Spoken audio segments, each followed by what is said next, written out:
Olá, meus amigos e minhas amigas. Aqui é Nélio Sisvantov, mais um bate-papo com escritores na Ágora Literária. Neste sexto episódio, nós vamos receber o escritor e jornalista Mário Sérgio Baggio, que vai nos falar um pouco sobre sua produção literária, seus projetos, enfim. Eu vou aguardar ele entrar aqui. Olá, Oi? boa noite. Tô te E aí, Mário, vendo. tudo bom? Tá entrando Tá me sim. vendo? Estou te ouvindo bem, sim. Estou te ouvindo, estou te vendo tudo certo. Espero que você Então esteja tá me bom. ouvindo e me vendo Sim, também, né? sim. Mas, Tá tudo ok.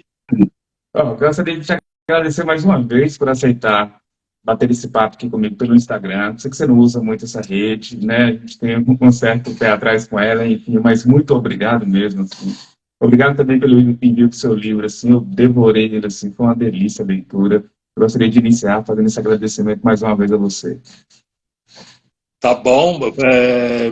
Eu que agradeço o teu convite. Vai ser uma alegria falar com você, né? Beleza. Vamos lá. Bom, eu gostaria de agradecer também o pessoal que está aqui, comparecendo aqui, prestigiando a nossa live. Para quem não conhece o Mário, eu vou fazer uma breve leitura aqui da sua biografia aqui, para quem estiver assistindo a gente, para quem vai ouvir depois também, saber quem é o convidado nosso especial dessa noite, né?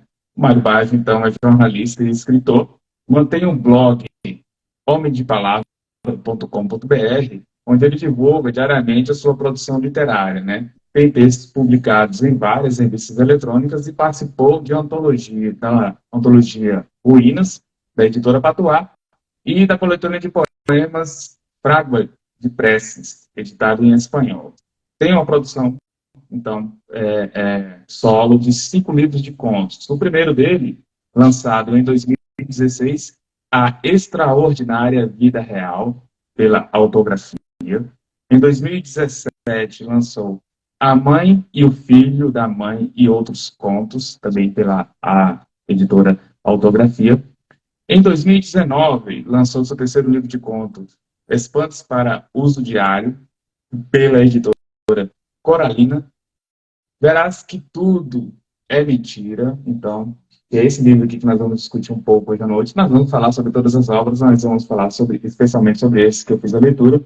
E, recentemente, lançou, em 2022, no caso, Antes de Cair o Pano, pela editora Urutau.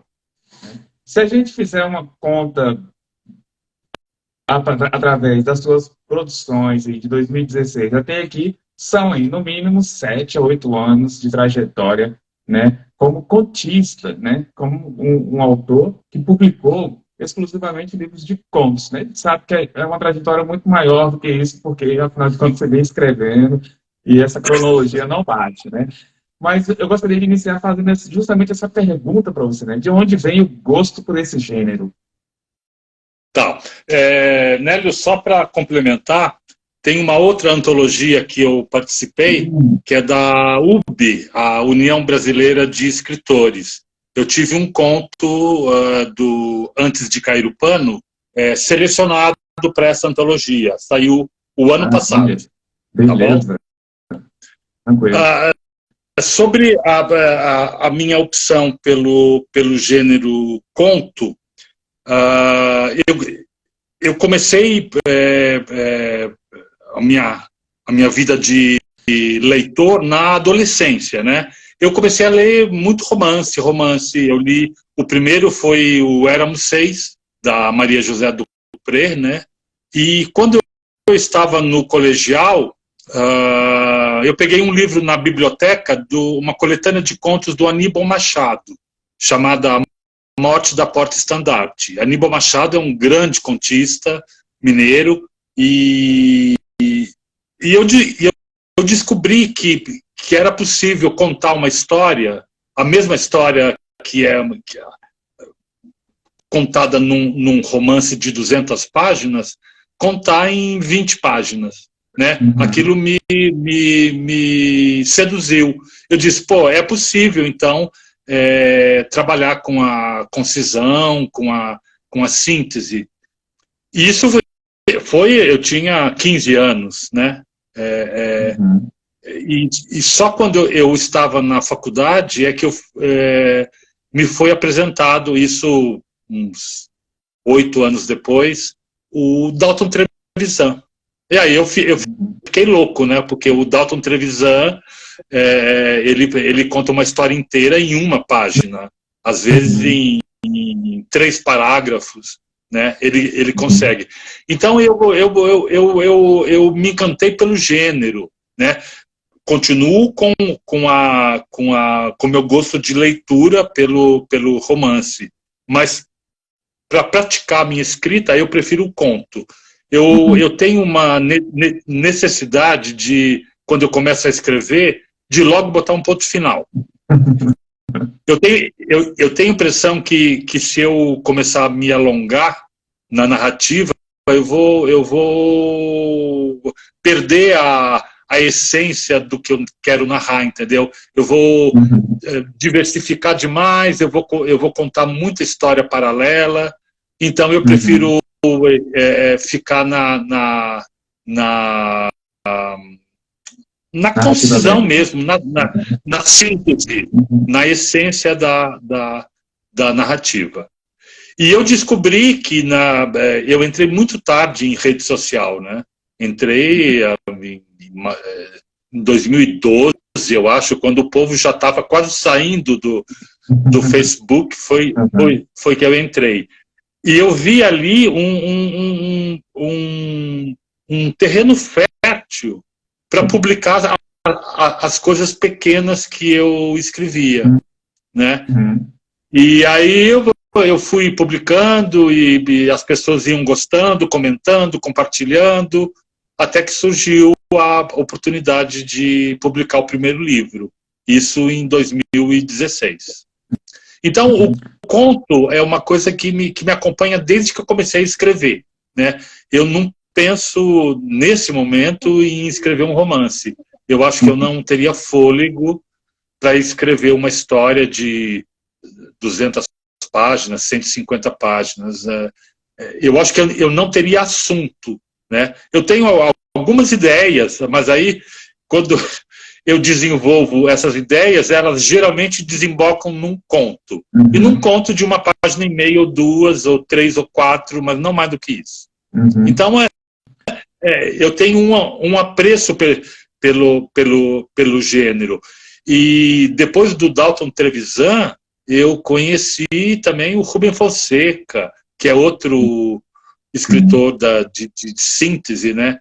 Tem o Luiz Vilela, o Josué Guimarães, que é um escritor gaúcho que eu gosto muito, e tem um outro grande, que é o João Gilberto Noll, um outro gaúcho que faleceu há alguns anos, e ele tinha uma coluna na Folha de São Paulo durante uns 3 anos, chamada Relâmpagos, que ele publicava pequenos contos de 4, 5, 6 linhas, né? Mas ali está uma história inteira, né? Então, é esse poder de síntese que me seduz e que eu persigo. Eu acho uma dificuldade imensa, assim, sabe, como escritor mesmo, você conseguir atingir o ponto exato que a história pede, que a narrativa pede, né? Ou seja, você delimitar ali justamente esse fragmento, ou esse clique, que é praticamente uma fotografia que você faz sobre determinado evento, ou sobre uma vida inteira, né? Você consegue fazer justamente essa síntese que você colocou.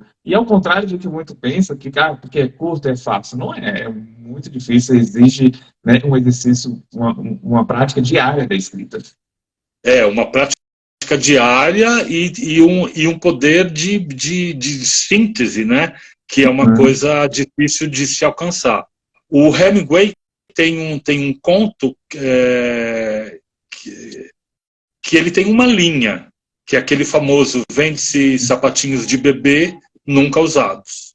Tem toda uma história aí, né? Numa linha.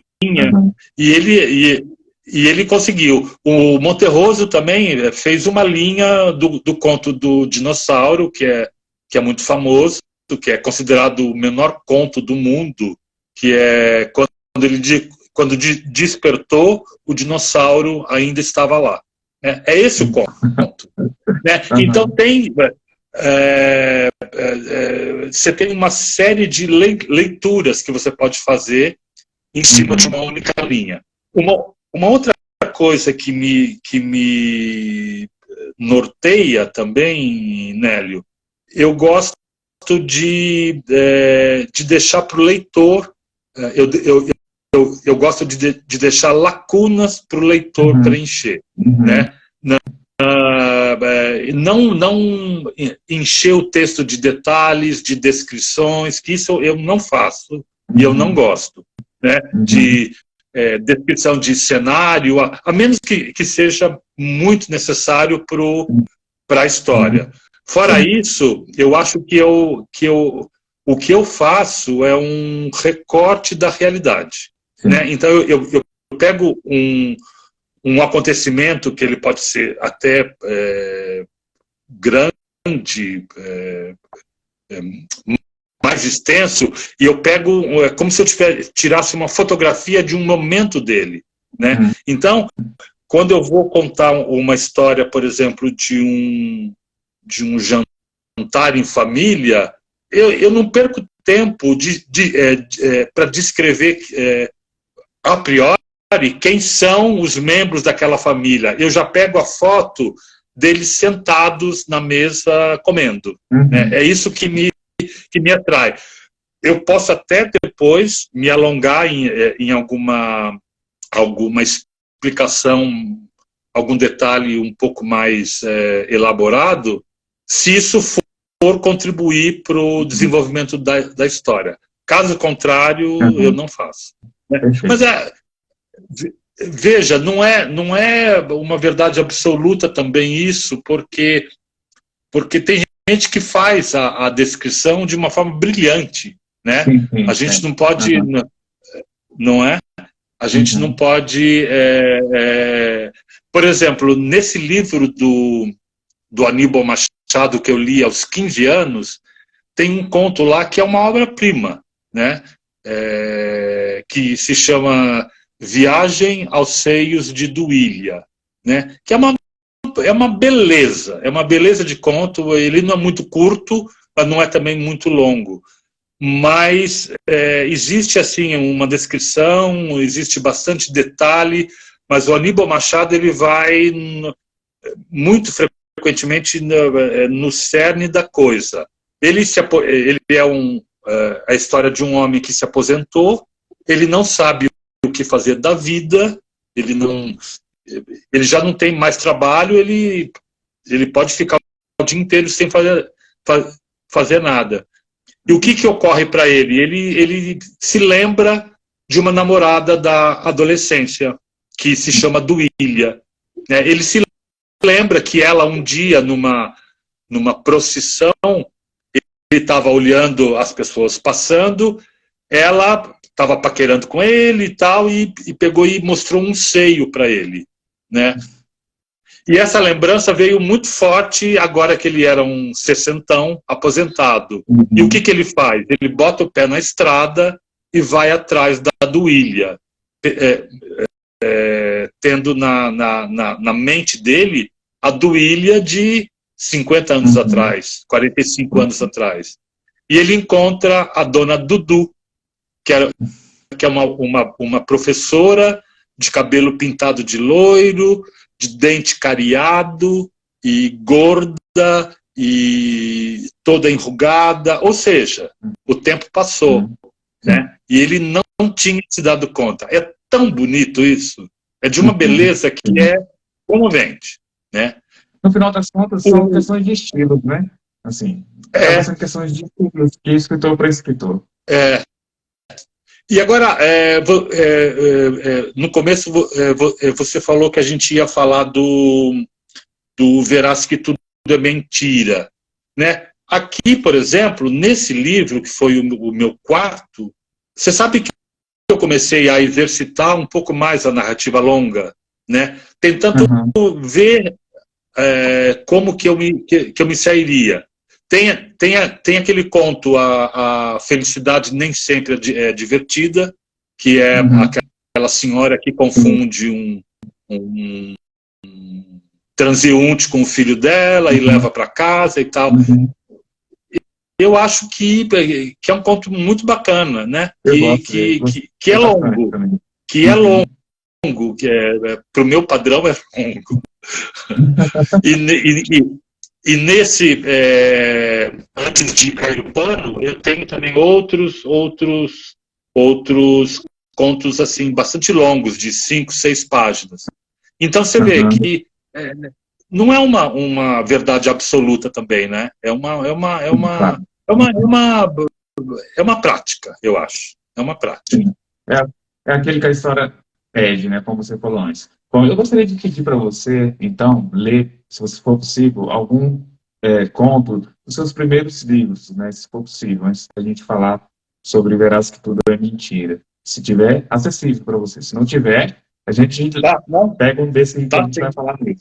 Opa! Então, se você puder ler, então, para quem não conhece ainda a sua produção literária, ter esse gostinho dessas histórias. Tá, eu vou ler um conto do meu primeiro livro que se chama A Vida dos Outros, que é um conto de uma página também, é bem curtinho. Quando Januária, a empregada, entrou na sala e anunciou que a comida estava na mesa, ele, o vizinho do prédio em frente ao nosso, continuava na mesma posição e nada tinha mudado desde a manhã, só de cueca, sentado numa cadeira frente a um grande espelho, a arma apontada para o lado direito da cabeça. Não se decidia. Às vezes, depositava a arma sobre a escrivaninha e dava passos nervosos na sala, a cabeça entre as mãos. Em seguida, sentava-se novamente, olhava-se no espelho e apontava a arma mais uma vez para a têmpora direita. Passou assim a tarde toda. Foi o que disseram meu pai e minha mãe quando voltei do trabalho e os guardei espiando a vida alheia. Atrás da cortina semicerrada da sala de jantar, meu pai disputava com minha mãe o melhor ângulo para observar a cena. Ela dizia que sim, que era uma questão de minutos e logo se ouviria o disparo e a polícia não tardaria a chegar. Ele apostava que não.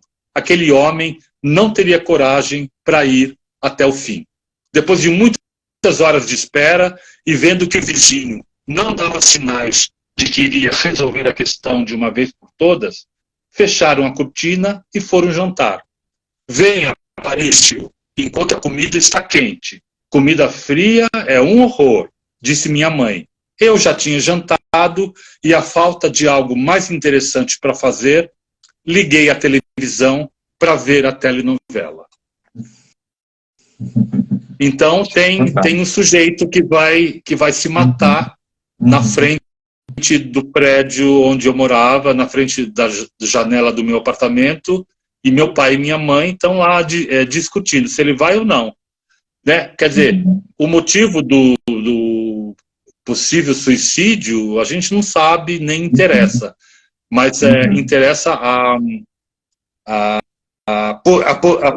posição que as pessoas têm frente a uma tragédia, né? A tragédia é tua, a tragédia é tua, você que resolva. Eu quero ver, eu posso até apostar com meu marido se ele vai ou não nos próximos minutos.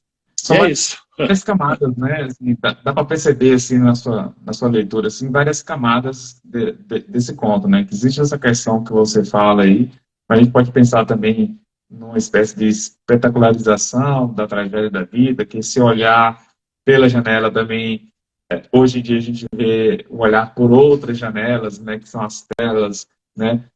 O conto eu acho fascinante por isso, né? Porque você consegue reunir justamente isso, né? Várias camadas, uma narrativa breve, e aí cada leitor vai fazer uma interpretação. Eu queria te perguntar o seguinte, para conseguir falar nos seus livros, então, você é um cara que escreve diariamente, você, pelo menos na sua biografia, você falou também, é um cara que exercita bastante a escrita e tal. Para a composição dos seus livros, né, você pensa em algum tema específico ou você reúne eles de acordo com algo em comum que eles têm? Assim, como funciona a composição deles? Ou se existe algum, pelo menos um, que você falou assim, não, quero fazer um livro que trata sobre essa questão e escreveu contos assim. Isso. Eu tenho um,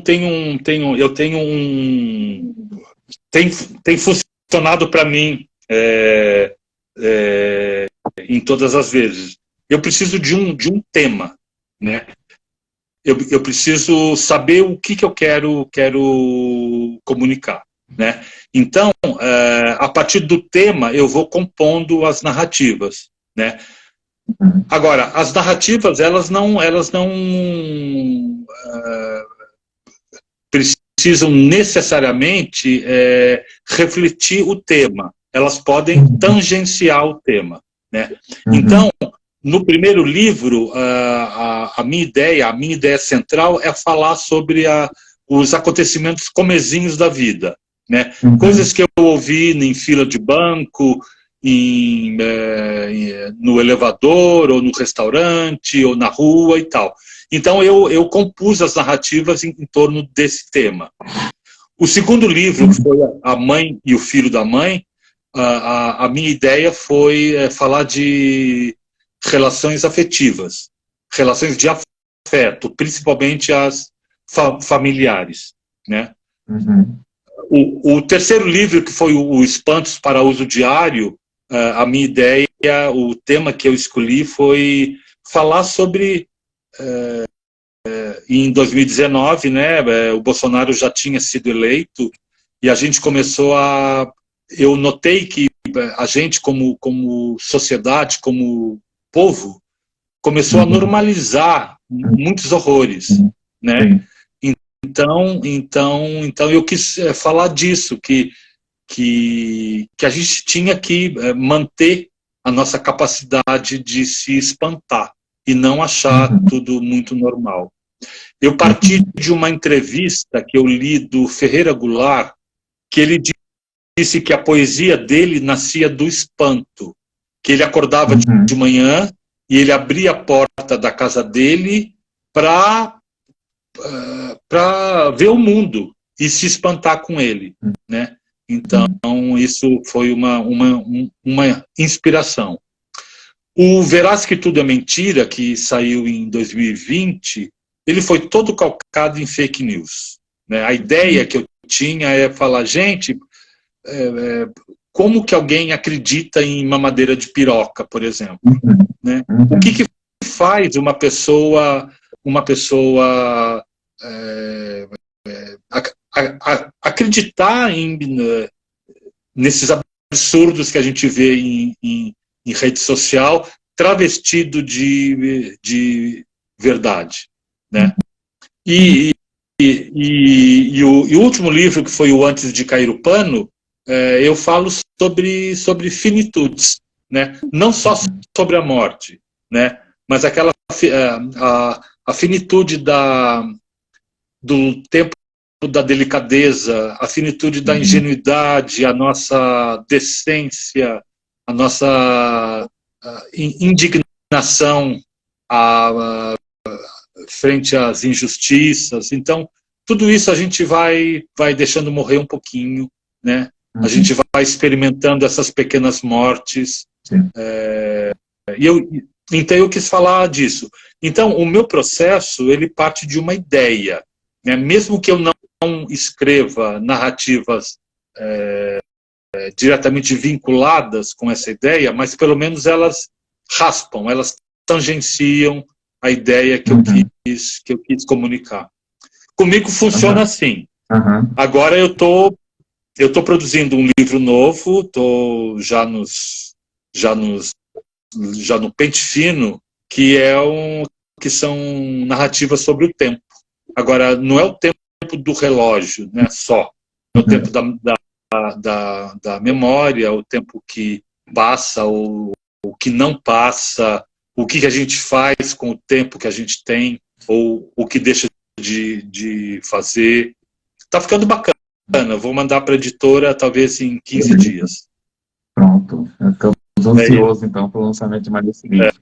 Quer dizer, que dá um olá especial para a Rosana Weigenbach, que está aqui, que é escritora também, gente finíssima.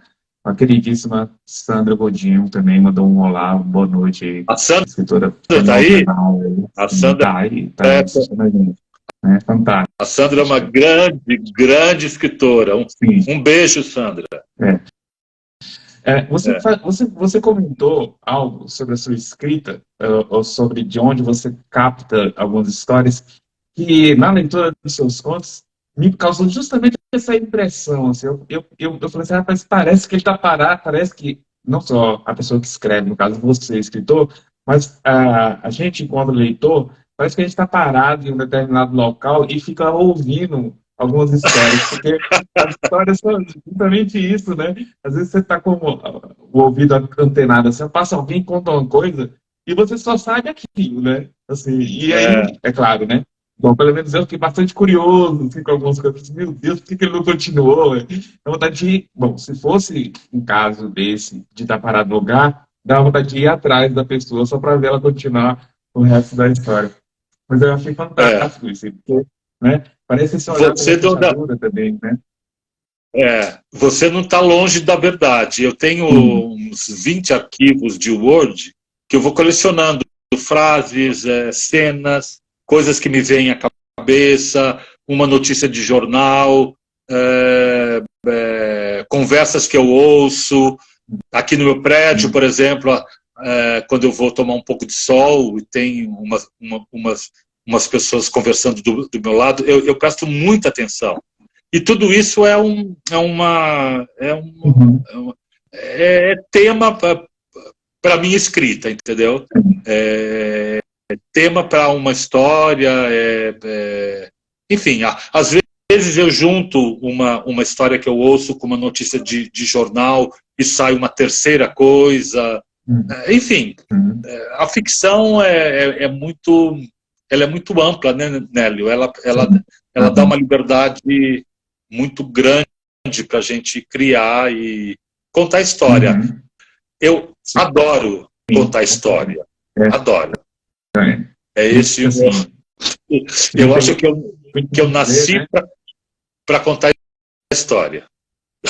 Bom, eu vou concordar com a Sandra que comentou aqui que você é um grande contista. Eu acho assim, você é um excelente contador de histórias, assim, que eu acho que é o difícil, né? Não basta saber escrever, você tem que saber contar a história, né? E É. esse é o grande desafio do escritor, né? Aqui eu tenho a mania de contar as coisas em termos de forma e tal. E aqui, nesse livro seu aqui tem 50 contos, tá? A quantidade exata, esse número redondo, foi pensado ou no final foi o que ficou? Você pensou nesse número exato? Não. É, não, não, Não. não, eu não pensei, não, mas Uhum. é gozado você falar disso. Você sabe que eu nem sabia que tinha 50 Sim. contos nesse Uhum. livro, Sim. né? Então, não, mas não foi pensado. É que eu acho que eu cheguei numa quantidade de histórias Uhum. que eu falei, não, tá bom, Tá bom. é isso que eu quero Uhum. dizer, que eu quero contar, então cheguei aí. Antes de cair o pano, eu nem sei quanto tem, mas tem menos. E esse novo tem menos ainda. Eu acho que esse novo, eu estou tentando umas coisas diferentes, em termos até de diagramação, eu estou experimentando bastante, eu acho, né? Uhum. Então, eu tô bolando uns inícios de contos bem diferentes, né? Não é Uhum. aquela coisa, era de noite e Maria Lúcia entrou na sala, nada disso, Uhum. né? Eu não. Então, e nesse novo, eu acho que eu tô criando umas coisas novas, bem novas. Eu estou misturando um pouco com prosa poética e tem até um pouco de poesia. Agora, tudo isso, Nélio, é possível para mim.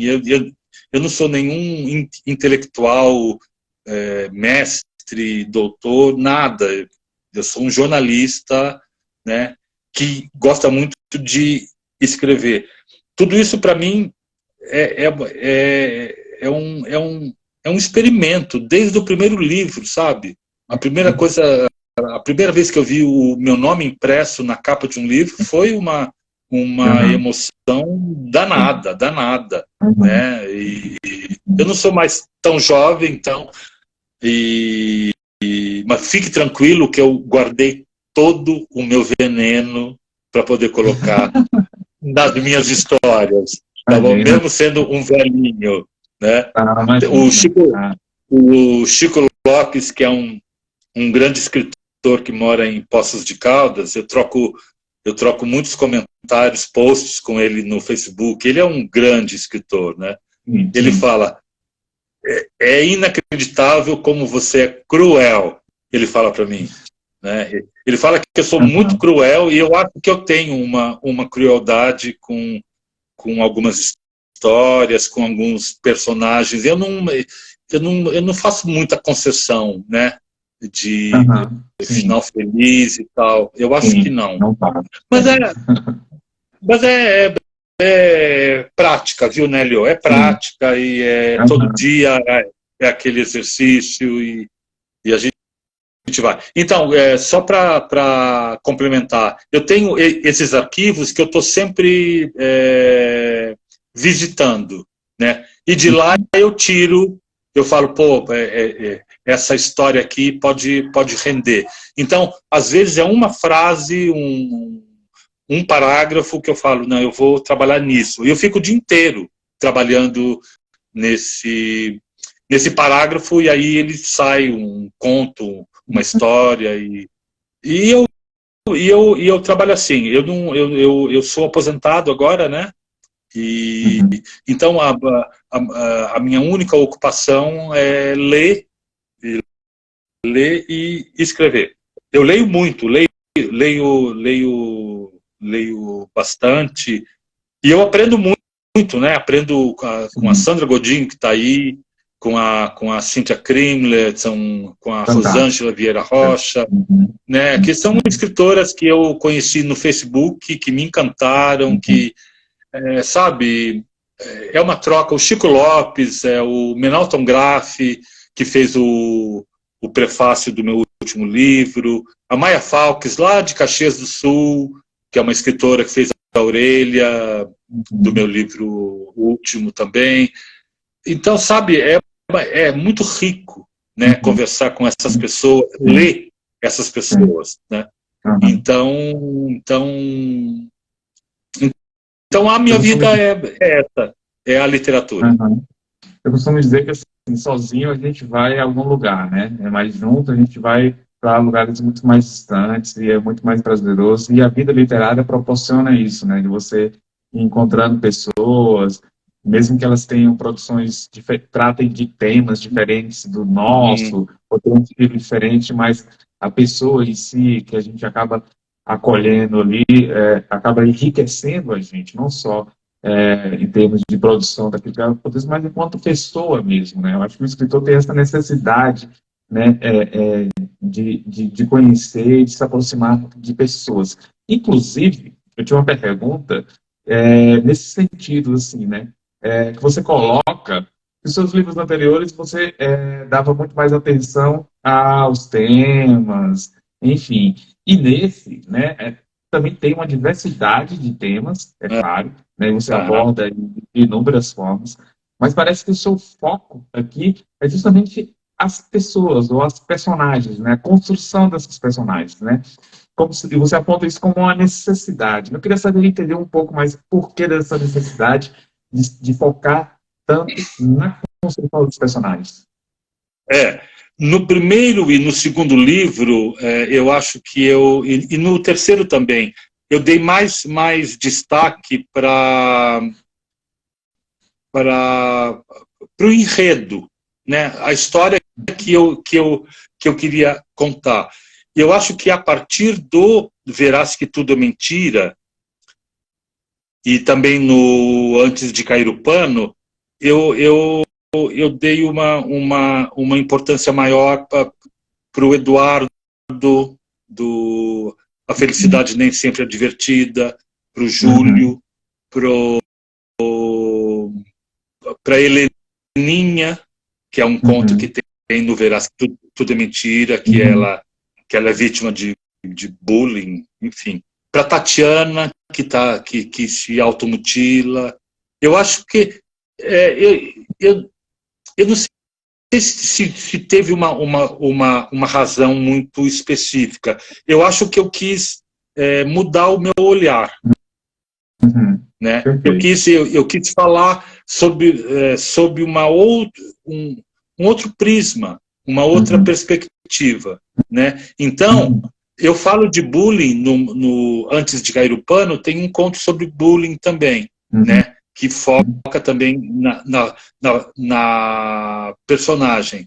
Mas a Tatiana, por exemplo, que fica no banheiro se cortando, né? Porque ela é gorda, porque ela não sei o quê, porque ela tem o cabelo assim, tem o cabelo assado, enfim, aquela coisa de adolescente que a gente conhece muito bem, né?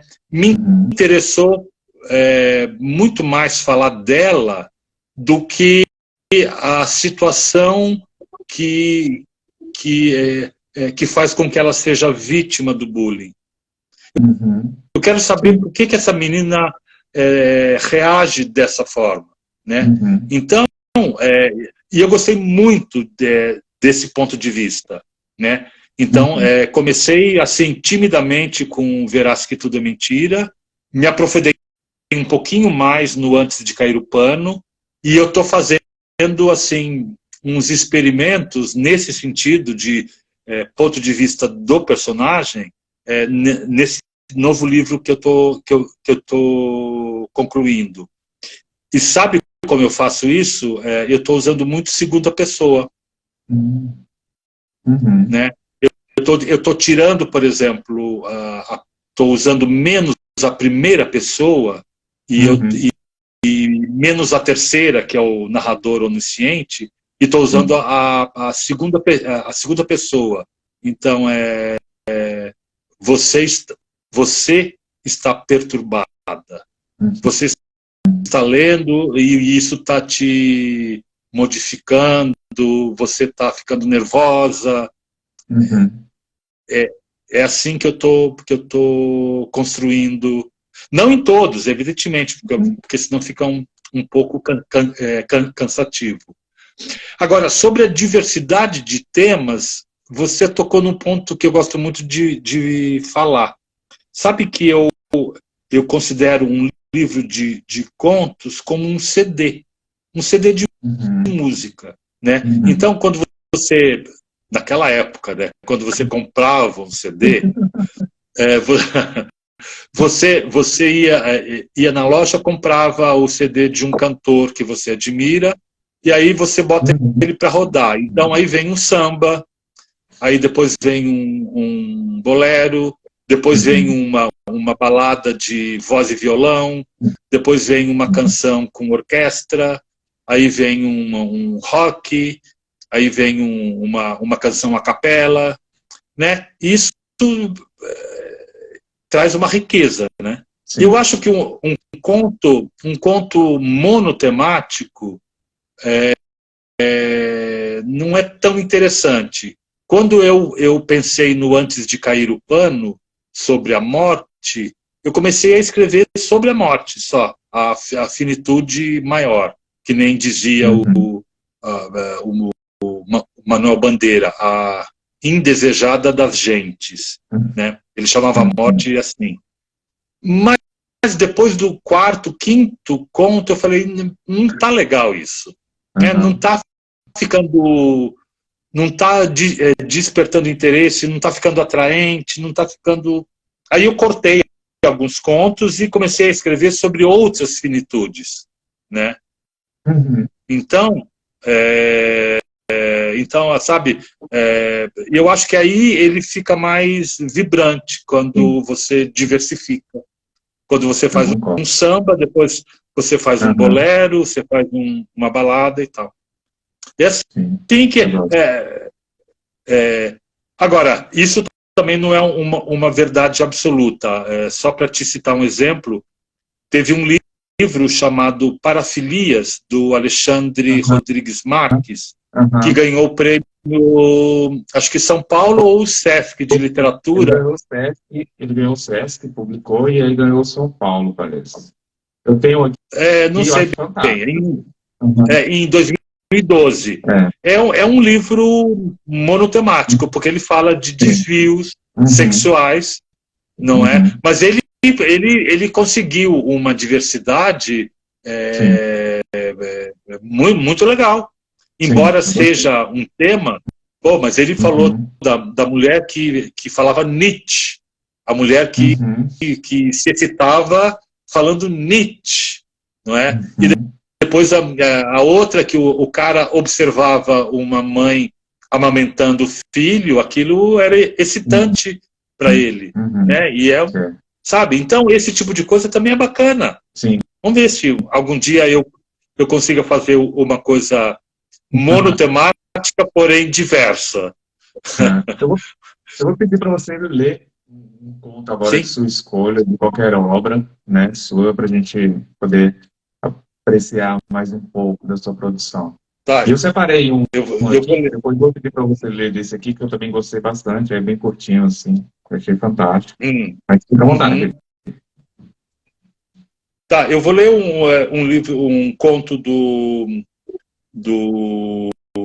Antes de Cair o Pano, chamado Comboio, tá? 94.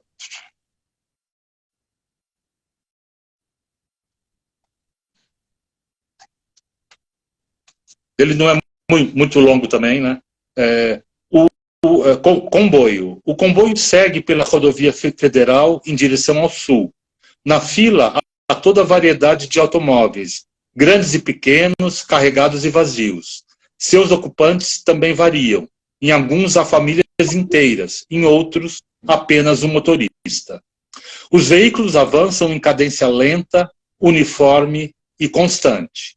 Sem motivo aparente, num determinado momento, o primeiro carro interrompeu a marcha. Os demais automóveis que vinham atrás também pararam. Diante deles, uma enorme rachadura impedia que avançassem.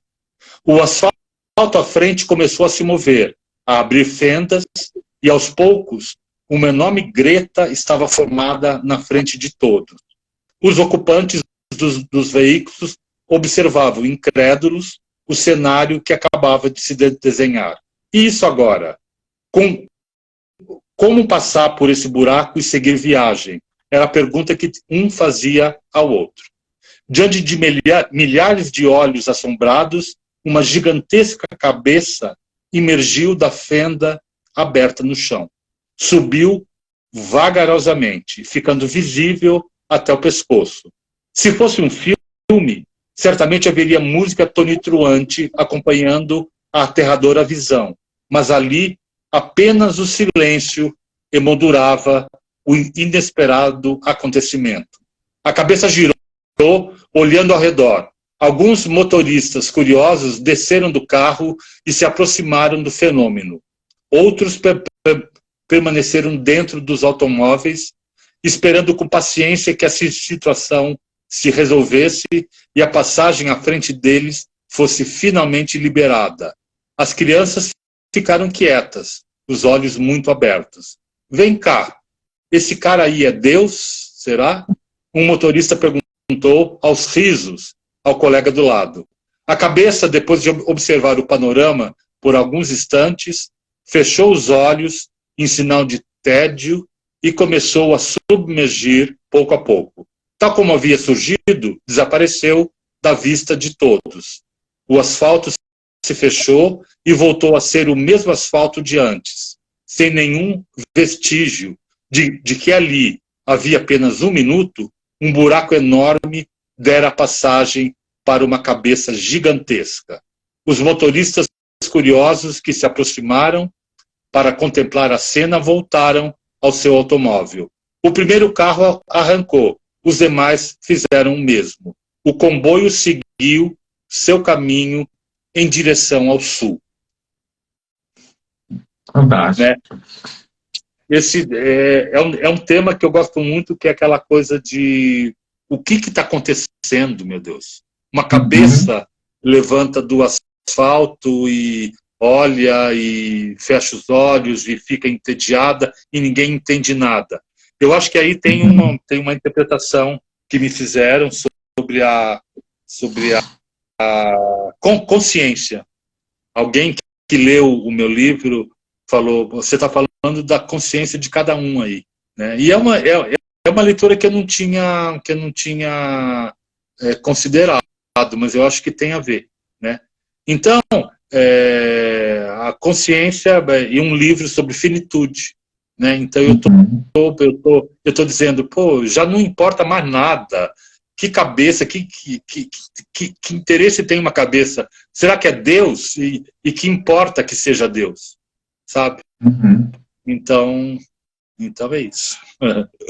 Eu achei que você estava começando a flertar com a literatura fantástica, com alguma coisa desse sentido, assim, e ia perguntar se você, né, provavelmente gosta, mas se você também se arrisca com um tema, com essa temática ou não, porque aqui nesse livro, pelo menos, não me pareceu, você não se aproximou muito disso, muito pelo contrário, o que há Muito. de absurdo aqui é essa realidade nossa mesmo, que é absurda, às vezes mesmo que acontecem as coisas que a gente, né, às vezes se pergunta milhões de vezes se está acontecendo ou não, né? Sim. Mas é algo que interessa, que se produz, esse novo livro, ele caminha mais ou menos por aí ou não?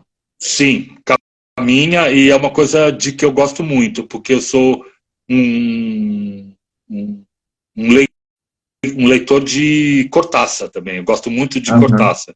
No Verás que Tudo é Mentira, tem um conto chamado A Casa de Cortázar Tomada, que é uma É. referência ao conto maravilhoso chamado Casa Tomada, que, Uhum. que a história daqueles dois irmãos que têm a casa invadida, não se Aham. sabe por quem, né? E eu dou uma modernizada no meu conto e eu jogo a culpa na especulação imobiliária, imagine, né? Então a casa Aham. dos dois irmãos, ela começa a ser tomada por futuros inquilinos, gente que não tem contato nenhum com a história da casa, que não considera toda a memória que está impregnada naquelas paredes e tal. É uma gente que vê se a casa é grande, se os quartos são confortáveis e aquela Uhum. coisa mais imediatista, né? Agora, Aham. no Antes de Cair o Pano, eu flerto bastante com esse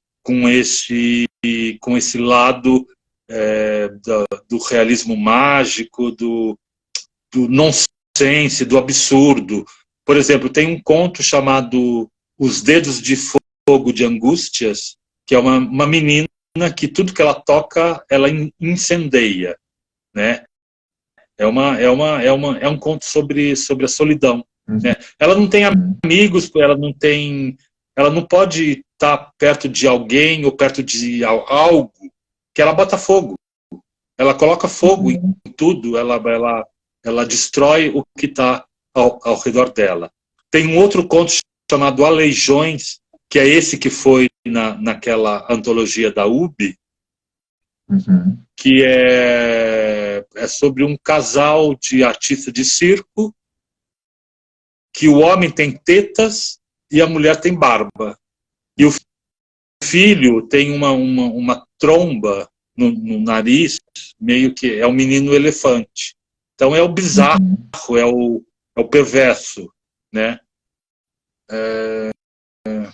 Tem um outro conto chamado O Vegetal, que é sobre bullying também, que é uma menina numa família que sofre de rejeição e ela tenta se matar e não se mata, tenta pular na escola de uma janela e o máximo que ela consegue é ficar paraplégica.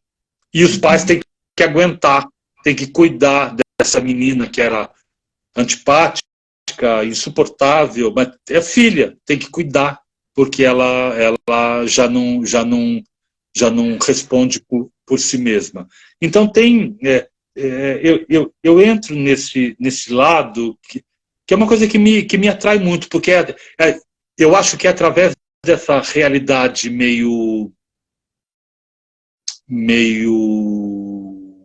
bizarra, meio esquisita, que a gente consegue falar Sim. do nosso dia a dia, do nosso Aham. cotidiano, do nosso, não é? Sim, concordo plenamente. Então eu tô entrando bastante nessa. No novo livro que vai sair também tem bastante Ó, disso. vamos conferir então. Ó, É. Paralhana Literário está dizendo aqui que é muito, que seus contos são muito bons, que é seu fã de histórias curtas e bastante fã seu, então. É o Doralino, é o Doralino, querido Doralino. O Doralino ele vive lá no Rio Grande do Sul, não me recordo de qual cidade. Mas ele tem uma revista literária chamada Paranhana Literário, uma revista Uhum. online, que se não me falha a memória, é bimensal, eu acho que a cada 2 meses, que ele publica escritores lá do Rio Grande do Sul que são fantásticos, e não só de lá. Eu mesmo já mandei alguns textos e ele sempre publicou. É um batalhador pela literatura, e ele escreveu um livro de contos que ele recém lançou e que eu fiz a orelha.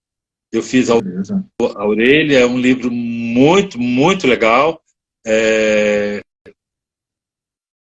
Esperando o troco do meu café, se eu não me engano, é esse o título. E o Doralino é gente finíssima, um cara super engajado, comprometido com a Uhum. literatura. E bom saber que você Beleza. está aí, Doralino. Bom, eu gostaria que você lesse um outro conto, e esse eu separei, né? Eu vou pedir para você ler. É Sim. do Verás que Tudo é Mentira. Ele está na página 149. O título é um conto curto também, salvo engano, deve ser o mais curto, né? Que se chama A Parte que Falta. Eu achei fantástico, assim, a maneira como você construiu ele. Justamente aquilo que a gente estava falando, né? Da concisão, de você dizer tudo o que é preciso ser dito. E bom, se eu pudesse eleger agora um dos meus preferidos, eu acho que esse aqui seria um deles. Tá. Vamos ler? Se puder ler para a gente. Sim. Não, tá, eu leio. A parte que falta, a metade, o meio. O outro lado, não havia. O que havia era o vazio e a sensação de inadequação. Parecia que ele estava sempre capenga, torto, pendente. Um desenho interrompido. O quebra-cabeça sem a peça final. A manga vazia do casaco de lã. O sorvete largado pela metade.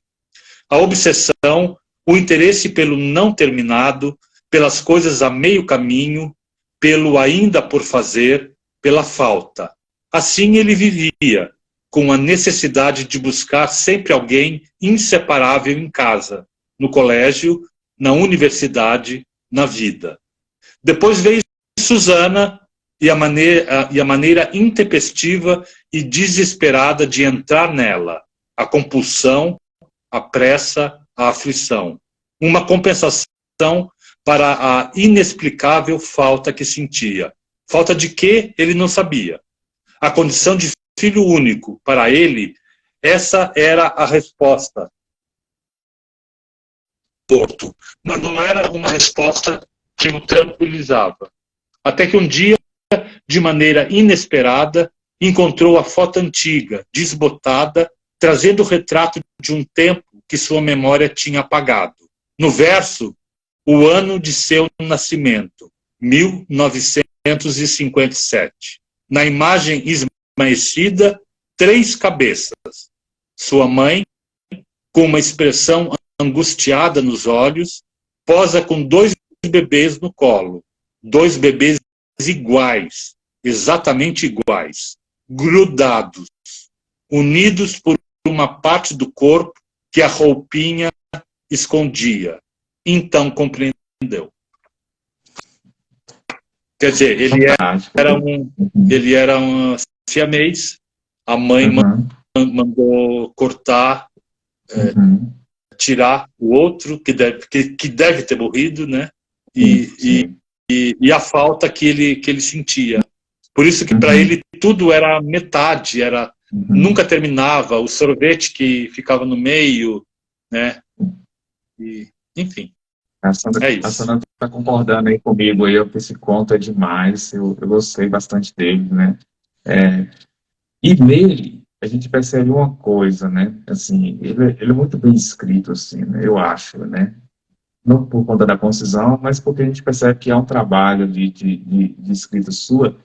E você também diz isso, né, na sua apresentação, dessa necessidade de escrever, né? Que você fala, né? Ainda que não houvesse história alguma, ainda que não houvesse nem enredo, meu objetivo seria a narrativa se sustentar pela eleição das palavras, né? Eu acho que as palavras que você escolhe para construir ele são bastante precisas. Assim. Eu queria que você falasse sobre isso, né?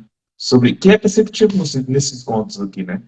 Você pode até achar que É, não há nenhuma história, não é início, não é meio nem fim, como eu te falei, é só aquele caos do que passa e você ouve assim, mas você percebe que tem um trabalho literário, uma estética literária bastante árdua aqui. Queria que você falasse sobre isso. é, eu tenho essa preocupação, né?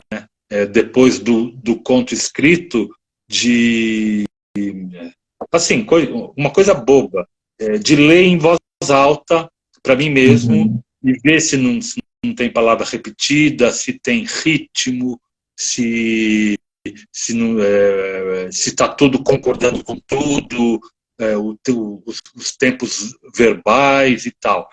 Né? Isso é uhum, uma coisa assim, prática. Agora, tem uma outra preocupação, que essa eu tenho mesmo, é, ela sai da esfera teórica e ela quase que pousa na minha autocensura. Eu tenho um senso de censura comigo mesmo muito grande, né? Então eu jamais procuro repetir palavra numa mesma na mesma frase, no mesmo até no mesmo parágrafo. Agora, é, eu tenho um conto no Espantos para Uso Diário, que é um conto curtíssimo, que ele não tem, que são frases que não se completam, porque ele é um retrato fiel de uma cena que eu presenciei, de uma mulher chorando sem parar e contando um fato que aconteceu com ela. E ela não conseguia completar uma frase. Né? Eu achei uhum, aquilo tão dramático, tão potente, que eu quis botar no papel, que eu quis escrever uma, uma história falando exatamente isso. Então, ela fala, eu o encontrei e nós decidimos ir para, ponto. Eu não completo frase nenhuma. Frase, nenhuma frase tem final. Né? Eu corto no meio, eu boto um ponto, mas ele me disse que, ponto. Né? E eu conto a história de uma história trágica, eu não vou dizer o que é, uhum, mas eu presenciei a cena, né, de uma mulher uhum, em prantos, e ela não tinha fôlego para continuar a contar a história. Ela estava contando a história para um amigo meu, que era amigo dela também. E aí ela falava, fulano, mas ele falou que... E depois ele disse que a gente ia para, mas a gente não foi, a gente acabou indo no... Ela não conseguia terminar. Então, esse tipo de coisa eu me preocupo bastante. Ah, ah, não cortar, não repetir uma ideia no mesmo parágrafo, por exemplo, né? Mudar de parágrafo quando tem a mudança de pensamento. Eu acho que o escritor ele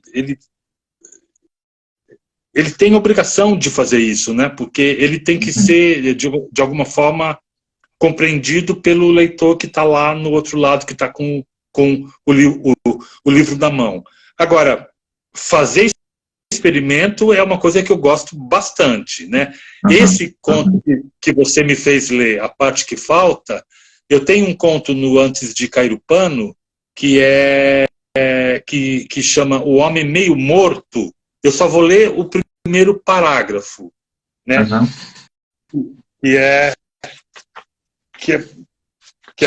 mais ou menos quase que uma coisa meio parecida com A Parte que Falta.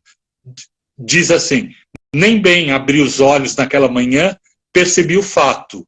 Eu estava meio morto. Metade, meio, 50%. Metade vivo, metade morto. Né? Então, é a história que eu conto de um cara que ele amanhece paralisado, metade do corpo dele, né? E sem que ele não consegue mover metade. E aí a história vai caminhando, ele procura médicos e tal, e a história vai caminhando no seguinte sentido: ele começa a ver que ele não é o único na cidade em que ele mora, na vida, ele não é o único. Assim, ele começa a ver as pessoas que têm metade do rosto meio morta, porque a pessoa não sorri, né? Ou a pessoa que anda mancando, porque a outra metade, a outra perna não... sem que houvesse um defeito físico visível, é porque a pessoa tinha morrido, né? E elas não percebiam. Né? Então ele levou a vida dele, voltou a pedir pizza aos sábados, a ir ao cinema na terça-feira à noite, a dar milho aos pombos. Ele começou a levar a vida normal, mesmo estando metade morto. Né? Então, e ele viu que ele não era o único. Né? A gente mesmo...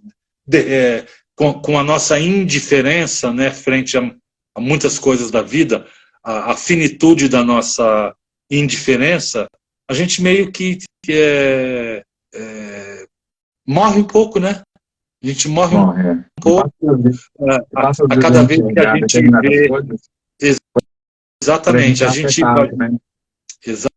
Exatamente. Né? Aí remete pro outro livro, O Espantos para Uso Diário.